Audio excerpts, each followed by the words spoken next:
Olá, meus amigos. É muito bom estar aqui com vocês mais uma vez, destacando e fazendo algumas poucas reflexões, rasas reflexões, acerca deste processo filosófico, político, econômico, teológico, por que não dizê-lo, jurídico. Hoje eu quero comentar um pouco com vocês rapidamente sobre a questão da paideia grega, né?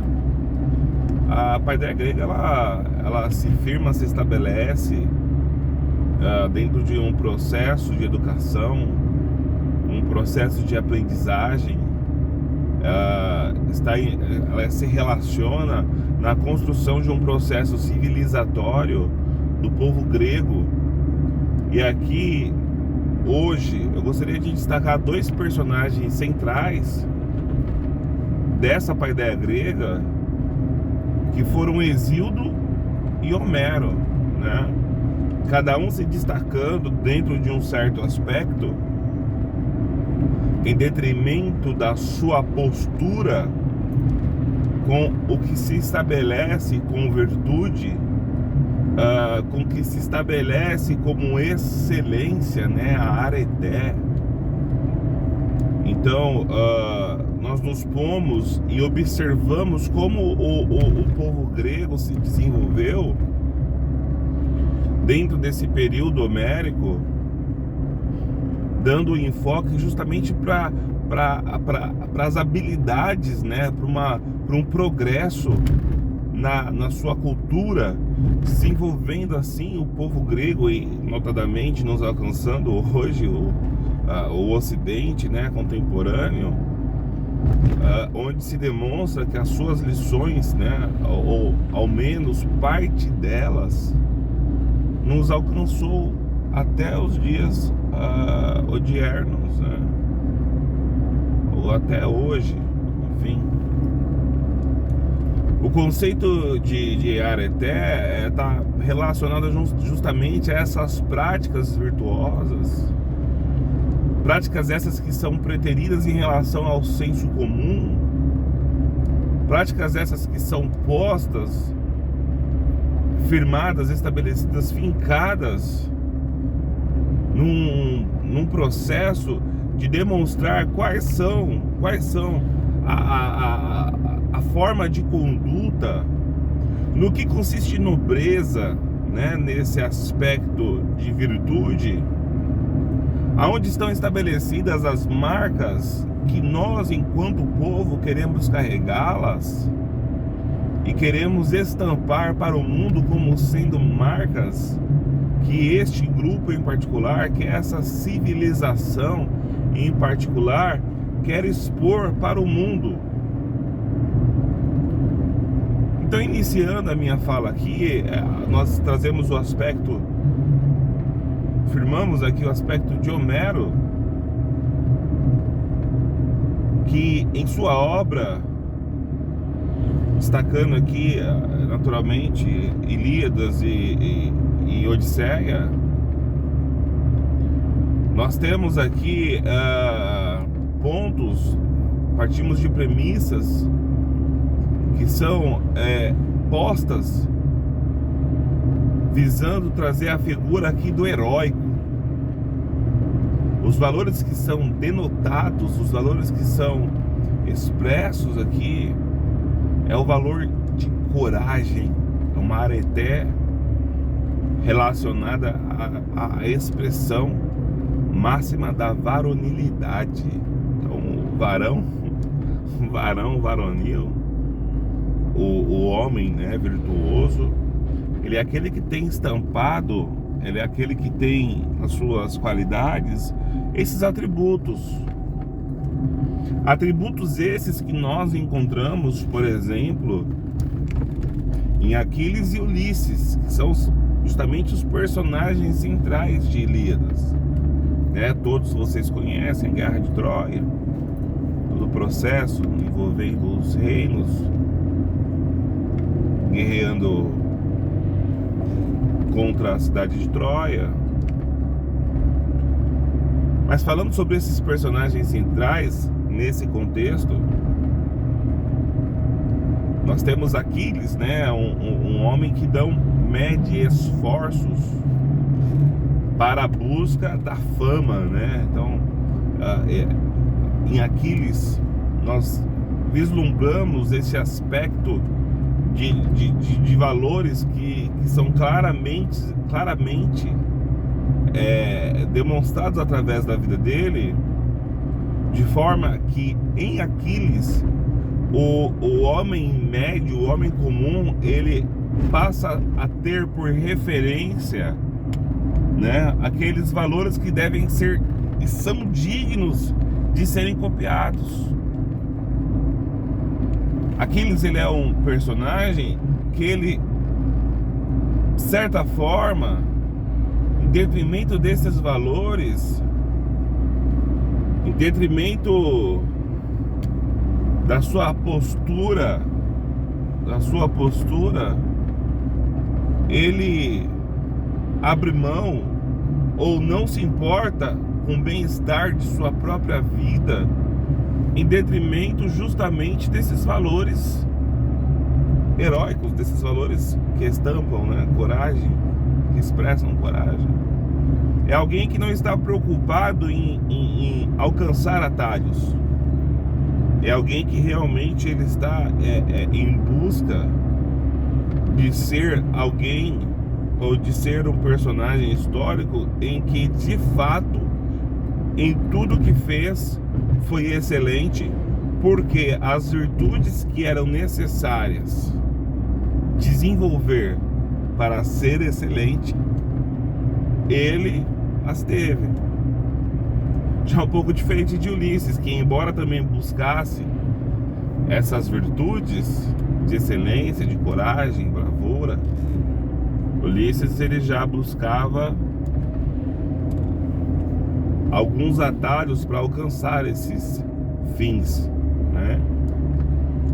Podemos até parafrasear Maquiavel. Então, talvez os meios escusos que Ulisses alcançava para atingir uma finalidade, buscava uma finalidade virtuosa, muito embora o meio pelo qual usasse não o fosse. Então nós temos em Ulisses e em Aquiles essas duas diferenças clássicas. Aquiles de não procurar subterfúgios ou meios impróprios para alcançar uma finalidade heróica, tornando naturalmente a conquista dessa excelência para o homem comum um tanto quanto mais difícil, mais inacessível. E em Ulisses, alguém que também busca essas virtudes, contudo pautado aí por meios escusos para obtê-la, né? Mas é interessante que essas virtudes de coragem, essas virtudes de nobreza, essas virtudes, todas elas estão muito mais conectadas, né, às classes mais elitizadas do povo grego. A obra de Homero e os valores que são construídos nessa paideia,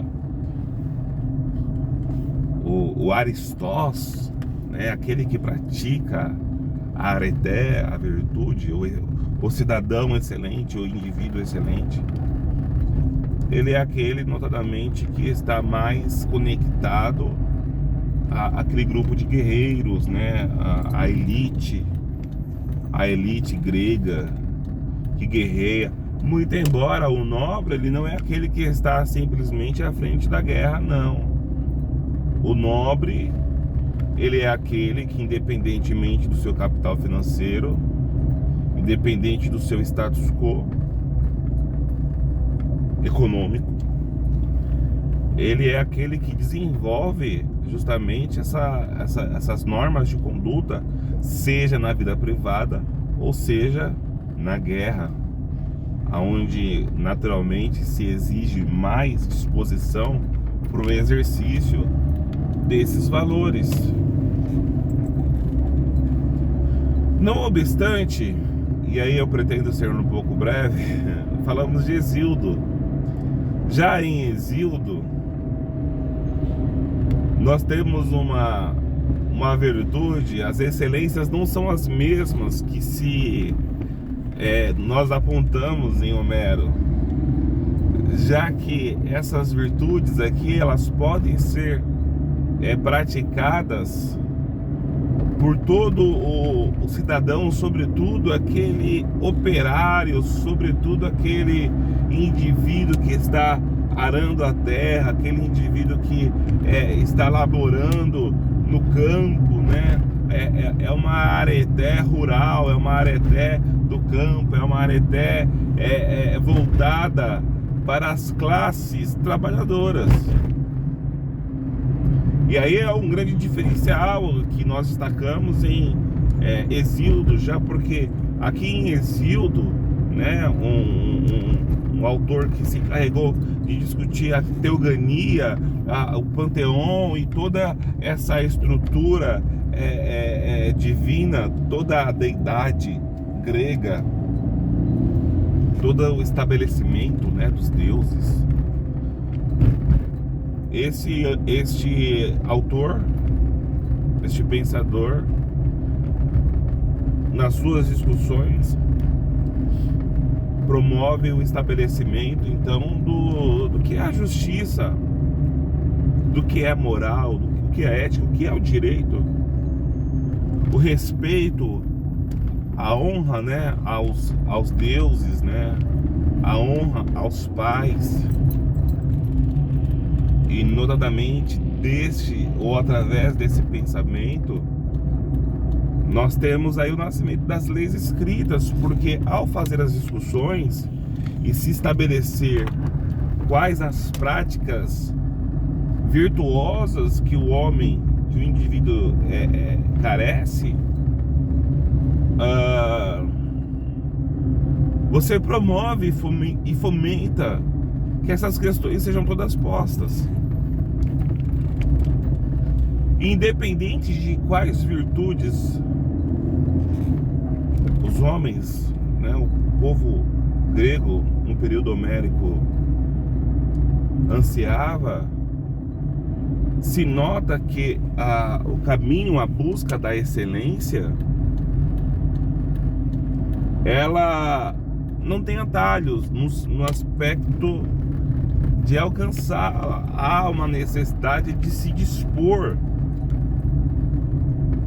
pois o caminho da miséria nos parece ser um pouco mais curto, em detrimento do caminho da excelência, já que no caminho da excelência existe trabalho, existe suor. Tão logo se obtenha o êxito, as coisas notadamente parecerão ser menos ásperas em detrimento do caminho percorrido. Assim, antes de concluir essa fala rasa, nós temos em Aristóteles também uma conjuminação dos pensamentos,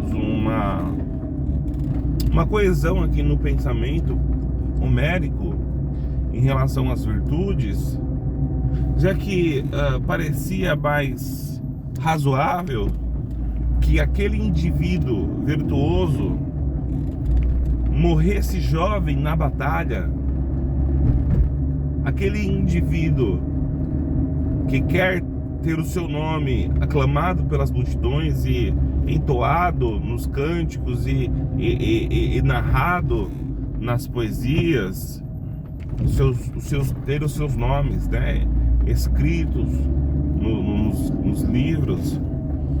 E parece que esse jovem teria que morrer jovem. Esse jovem estaria condenado a não envelhecer, porque valeria mais, ou vale mais, você viver um ano na nobreza, no auge da sua popularidade. É mais apreciado você ter durante toda a sua vida um ato heróico e morrer, do que envelhecer fazendo várias coisas insignificantes. Com essa mentalidade, com essa disposição, a educação grega se desenvolveu, se estabeleceu, e até os dias de hoje nós, de alguma forma, direta ou indiretamente, a experienciamos nos nossos relacionamentos, nos nossos trabalhos, e assim vivemos, meus queridos amigos. Façam as reflexões, façam as críticas, e muito obrigado por você ter ficado até aqui comigo nesses poucos minutos.